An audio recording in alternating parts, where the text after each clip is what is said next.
Fire breaking news. Crews are fighting a brush fire near White Salmon in the Gorge. You can see the smoke right there. This is a picture that was sent to us by a viewer. We've learned that Highway 14 westbound is blocked right now. That's near Cook Underwood Road. Crews are on the scene. They're fighting the fire right now. We have a crew headed there as well. We'll bring you more information as soon as we get it. And really, these firefighters have been moving from fire to fire all day long. It started pretty early on the Springwater Trail, and on the west side, the wind blew really all those small fires then into pretty big ones. And our Core Harlan is now live near 185th and Walker in Beaverton, where a fire burned close to an apartment complex there, Core.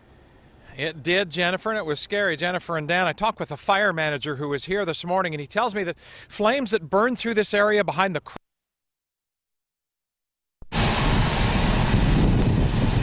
Tualatin Valley Fire and Rescue crews sprayed down the backyard area of these apartments for more than an hour after the fire was out. Yeah, it's very fast. I asked Sean Bayad what the first thing he did when he saw fire out his back window. He tells me he ran for a fire extinguisher and emptied the first one in less than 20 seconds. So I ran back to the second floor, I grabbed the second one, and I kept going until the second building, but the fire was faster than me. But that did not stop him from putting retardant from 4 extinguishers on the blaze before fire crews arrived.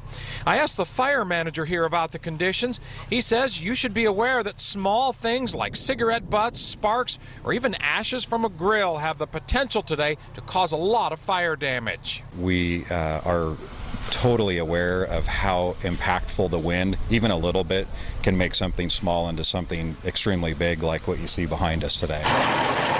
In Tigard, just off Bull Mountain Road later this afternoon, Gail Holter saw fire in his neighbor's backyard. He dropped the tools he was using, went for his garden hose, but the fire was faster than Gail was. The wind took it up the backyard, up the back porch, the deck, and then it came over the top. That was a real disaster there. The fire went up the side of that house, actually got before firefighters were able to.